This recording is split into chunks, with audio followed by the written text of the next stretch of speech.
Hello everyone and welcome back to my channel. Today I'm going to be showing you how to print with acetone. You're only going to need a few things for this. The first thing you're going to need is acetone. You can use nail polish remover, but it has to have a high concentration of acetone.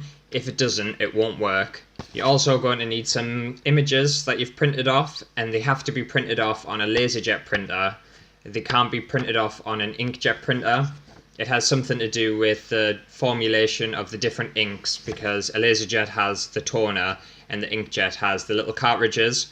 So make sure it's a laserjet, because it definitely won't work with an inkjet printer. You're also going to need something to print onto, whether it's a piece of paper, some fabric, canvas, whatever it is that you want to do. And then you're going to need a cloth or something to kind of scrub the acetone onto the image so that it transfers onto the other surface. And that's all you'll need, so we'll pop into the studio and get started. Okay, I first thought I would share some fails that I did. And this was when I was using a brush with the acetone. So as you can see, the images didn't come out that great. This one I used with a cloth, but these ones here I used with a paintbrush. Obviously all the inks kind of run out and stuff, so just be careful of that if you're using acetone, because if you use too much, the inks will all run out. Okay, so the first step, you're going to need your printout. I've got a picture here of Abel, who's super cute. And you're just going to lay it face down on the paper you want to work on. And then I've decanted the acetone into a cup just to make it a little bit easier. And I've got my cloth here as well for scrubbing it on. And all you're going to do is pour a small amount over the top of the image. You want to hold it in place, and you just want to scrub. And just put quite a bit of pressure on.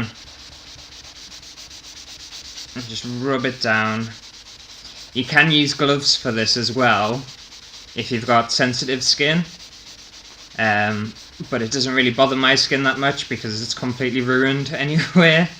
But you can use gloves. It does have a high evaporation rate, so don't worry too much if you get it everywhere like that. And again, you just want to keep, adding more. Rub, rub, rub. Try and get as much of the detail as you can. And you'll find you won't get like a perfect transfer. It'll be quite grainy, but it usually has a really nice effect. Alright, and then I've got that done. Hopefully when I peel this off, Abel will appear. I don't know why it's gone red for some reason, I'm not sure why. But I think that looks quite cool. So that's black and white. The colour there must have been some red or pink in there as well, because you can see that some red areas have come up, but that's fine, I don't mind. So that's the image there, and that's it transferred on. Obviously you're never going to get this, like a double of this onto there.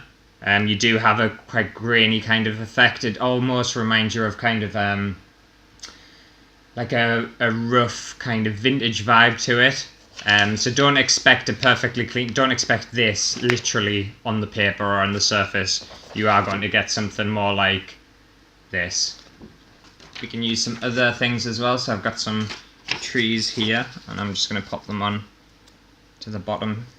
And then I'm going to repeat the same steps again, just pour the acetone on. I've probably just put too much on there. And just rub across. And it's quite nice because you'll be able to see the image on the back, so you know exactly where you're supposed to go. And just keep it in place the best you can, and just rub, rub, rub.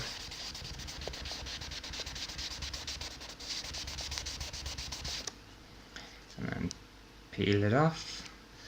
Right, I think I added a bit too much acetone to this area here, as you can see, because it bleeds out too much.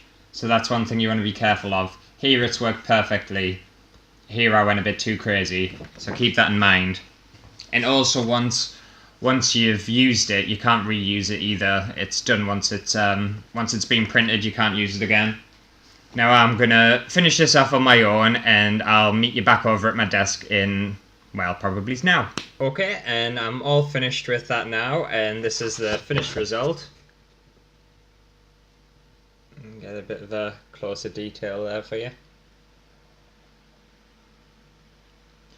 And as you can see, obviously, you do get quite a grainy kind of effect. Whether you like that or not, I'm not sure.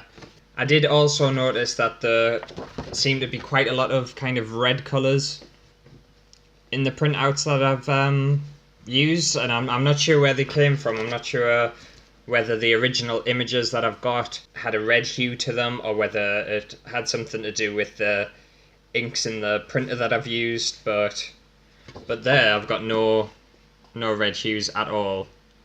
A little bit here, but not much there. I think it's just because I've used too much acetone. It can be a bit temperamental in the finished result and how it works, but you can get some nice effects, and it depends on what project you're using as well.